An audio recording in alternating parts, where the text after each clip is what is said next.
metu lietuviai tiksliai žinojo, ko nori ir to siekė. Šiandien mes nežinom, ko norim, nes mums neleidžiama to padaryti. Tokio projekto Lietuvoje dar nebuvo. Kaštai yra milžiniški, tokių irgi dar nebuvo. Tas projektas, atominės elektrinės vis tik yra pavojingos. Šito niekas neneigia pasaulyje ir mes matome akivaizdžius pavyzdžius. Tai ekonomiškai abejotinas jo atsipirkimas šalies ekonomikai, naudingumo šalies ekonomikai. Tai yra, bent 4-5 rimti klausimai, rimti argumentai, į kuriuos turėtų atsakyti žmonės arba jiems pritarimą duoti žmonės. Apklausos rodo, kad net 65% lietuvių nepritarė Visagino atominės elektrinės statyboms. O būrelis politikų likus keliems mėnesiams jų kadencijos bando mus įtikinti, kad mums reikia naujos atominės elektrinės. Ina Negoda prieš 36 metus atvyko į Lietuvą, kad statytų Ignalinos atominę elektrinę. Jis sako, kad tuomet šioms statyboms padėjo visa Sovietų sąjunga, keli šimtai gamyklų ir specialistai iš visos didžiosios Sovietų sąjungos. Nors visas Visaginas miega ir mato, kaip jie klestės pastačius atominę, Ина abejoja, ar tai vykęs суманимас.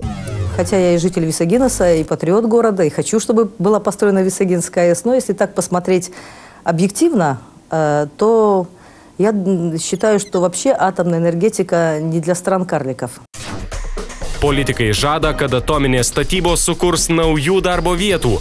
Ar tai tiesa? Visaginas tiki, kad jų miestelis, kuriame šiuo metu gyvena 22 000 gyventojų, suklestės. На станции будет работать человек 500. И, конечно, это уже будут не специалисты Игналинской атомной станции. Это, если кто-то будет, то это единицы.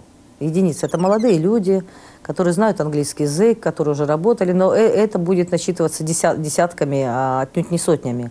Imam 6 milijardų paskolą, kad po 20 metų kokie keli šimtai visaginiečių galėtų dirbti viešbučio durų atidarinėtojais, virėjais, taksistais. Kitų pigesnių būdų atgaivinti Visaginą tikrai nėra. Jiegi galėtų kurti vėjo jėgaines, modernius saulės kolektorius, juk toks inžinerinis potencialas susikaupia šiame mieste. Visaginas galėtų būti visos Europos alternatyviosios energetikos mokslinio progreso centras. Bet grįžkime prie lietuvio norų. Pamenat, buvo laikas, kai mes tikėjome tautos lyderiai žadančiais tikrąją energetinę nepriklausomybę. Ir net už tuos pažadus mes balsavome. Vyriausybės, dėja, lobijuojamos monopolistų, praktiškai blokavo vėjo, geoterminės ir atliekų energetikos vystymą. Lietuva šiandieną tiesiogiai pririšta prie naftos ir dujų. Tik tai. Kai visos mūsų kaimininės, ypač skandinavijos valstybės, iš vėjo, vandens, geotermikos pasigamina daug daugiau. Čia yra tikroji nepriklausomybė.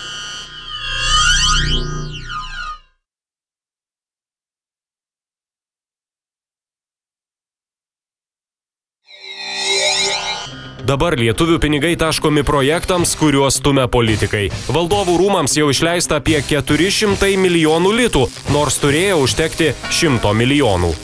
Panaudoto kuro saugykla surijo virš 600 milijonų litų, nors valdžia sakė, kad reikės perpus mažiau. Prieš 3 mėnesius dar buvo kalbama, kad Visagino atominės statyboms reikės 6 milijardų, tačiau dabar jau statybos pabrango 3 milijardais. O dargi net statyti nepradėjo.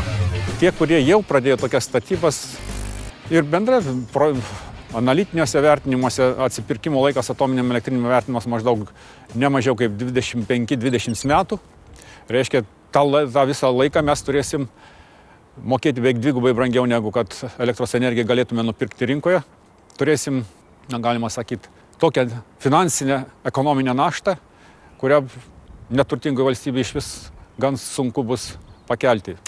Net ir tie, kas nesigilina, viena ausim tikrai girdėjo, kad pastačius atominę elektrinę už šildymą ir elektrą mokėsime mažiau. Jeigu viskas veiks ne visiškai taip, kaip prognozuojama, truputėlį brangiau, truputėlį ne taip laiku pastatysim, tai tada jau gaunasi nebe 30, o pradeda gamybos kaina dar augti. Tai tie 30 centų, apie ką mes šnekam, arba 15, arba ten 7-10 centai, ką sako apie atominę elektrinę savikainą, tai Reikia žmonėms suprasti, kad čia yra gamybos kaina, čia nėra ta kaina, kurią jie moka už elektros vartotą savo namuose. Nesupratusiems kartojama, tai netiesa. Pigiau nebus. Į būsimos elektros kainą įeis visos kitos išlaidos. Kokios tai išlaidos? Pažiūrėkim ir paskaičiuokim. Energetinių sistemų sinchronizacija su Vakarų Europa apie 6 milijardai litų. Kelių ir tiltų rekonstrukcija, kad kelelis nuo Klaipėdos iki Visagino nedulkėtų apie 1 milijardas litų. Atliekų kapinyno įrengimas 9 milijardai litų. Draudimas nuo avarijų dar apie 500 milijonų litų. Jei įvyktų tokia avarija kaip Fukušimoje, reikėtų maždaug 7 nacionalinių biudžetų avarijos nuostoliams padengti. O įdomiausia tai, kad lietuviams iš tikrųjų labiau rūpi, kaip mažinti šilumos, o ne elektros kainą. Už šilumą dabar beprotiškai daug mokame. Ir čia suvartojame daugiau šiluminės energijos nei elektros.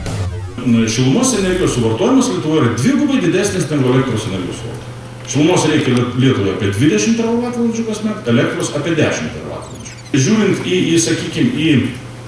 į to, ko įsiminėja mūsų politikai ir energetikos ministerija, reiškia, galima atrodyti, kad čia Lietuvai svarbu tik elektra ir daugiau niekas, tik elektra. Štai atominė čia, reiškia, turi būti ir dar kažką. Kai faktai sako, kad, reiškia, 2 svarbesnė problema yra šilumos energija. 6 milijardai – tai lietuvių dalis. Tiek pinigų turėsim mokėti mes. Tai čia kol kas taip šnekama, nes tikimasi, kad estai ir latviai prisidės. Broliai kraipo nosimis ir kol kas tyli. Būtų matę naudą, jau seniai būtų sutikę. Ar tie 6 milijardai daug? Metinis Lietuvos biudžetas 42 milijardai litų. Jau turime 40 milijardų litų skolą. Paprastai sakant, kiekvienas lietuvis, net ir niekada gyvenime nebuvęs banke, net ir kūdikis jau yra skolingas apie 15 000 litų. Pastačius atominę, ta suma išaugtų iki 25 000 litų kiekvienam lietuviui. UAB Visagino atominė elektrinė priklauso valstybei. Mokesčių mokėtojams iš esmės. Nors ir UAB. Bet jeigu jisai dirba nuostolingai, tai jisai negali nustoti dirbti ir bankrutuoti ir išsilakstyti, nes elektra turi tekėti. Tai natūralu, kad tada reikia tam UAB-ui, kad akcininkai duotų pinigų, kad jie tą nuostolį pasidengtų. Tai tie akcininkai, tai esame mes, tie, kas moka mokesčius. Jeigu jie dirbs nuostolingai, tai reikės iš mokesčių mokėtojų paprašyti truputėlį daugiau susimokėti mokesčių arba neleisti ten pensijom mokėti mokytojams, policininkams, o pinigus atidavinėti nuostoliams Visagino atominės elektrinės UAB veikimui. Lietuvos valdžia nori visiems mums užkabinti skolą už statybas, kurios net neduos jokios pridėtinės vertės. Ir dėl neišmanimo statytojų ar to elementaraus žmogiškojo faktoriaus, kaip buvo Černobylio atominėje, turėsime išsigimimus, onkologinių ligų epidemijas. Ar mes to norime? Politikai, kurie dabar bando, valdančioji koalicija, ypač konservatoriai, kurie bando per likusį kadencijos pusmetį, savotiškų buldozerių prastumti šitą idėją, kažkaip absoliučiai yra nesuvokiama. Tai kas juos taip gena, tai juk susėskim, pakalbėkim, pateikim visus argumentus. Turi būti atvira, sąžininga, nuoširdi diskusija. Tada Lietuvos žmonės yra protingi, jie tikrai galės apsispręsti, reikia ar nereikia. Jeigu bus reikia, tęskit dėrybas, ieškokit jau tų lėšų, statykit. Jeigu bus ne, pasakykit, atsiprašau, Hitachi, Lietuva nestato atominės elektrinės, nes eina kartu su visa ES ir plėtoja atsinaujinančius šaltinius. Tai būtų sąžininga, aš manau, užsienio investuotojai tai suprastų ir gerbtų. Bala nematė, spjaukim į tą sveikatą ir į tas didelės skolas. Mums juk sako, kad atominės statybos tai kažkokia nauja nepriklausomybė. Tvirtinama, kad nuo rusų. Tačiau mes savo teritoriją tai turime elektrinės, kurios gali mus aprūpinti elektros energiją ir kuo didesnis ypatingai bus atsinaujinančių šaltinių, kiekis tuo vis mažesnę dalį mes visumoje turėsim importuoti energijos. Lietuvoje jau veikia elektros birža, Baltijos šalių birža, Baltpool.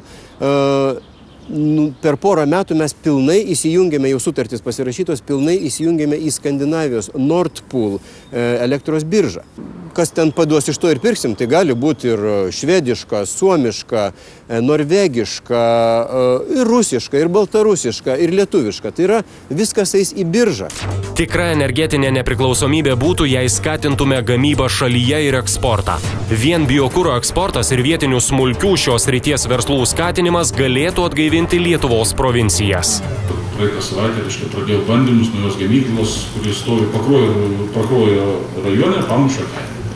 Ten dirbs 12 žmonių. Nedidelė gamyklė, bet 10 000 tonų granulų per metus pagaminti.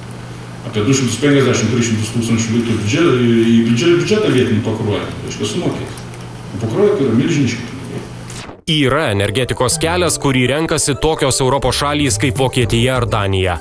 Tai alternatyvioji energetika. Vėjas, vanduo, saulė ir mediena. Šitos energetikos rūšies turime užtektinai. Ir jokios grėsmės sveikatai, jokių milijardinių investicijų, jokių skolų, jokių 100 000 metų nesuyrančių radioaktyviųjų šiukšlių. Gal vis dėlto lietuvis nori švarios gamtos, gryno oro, saugumo ir sveikų vaikų? Tad ko iš tikrųjų nori tu, lietuvi? Pasakyk savo nuomonę, reikalauk referendumo.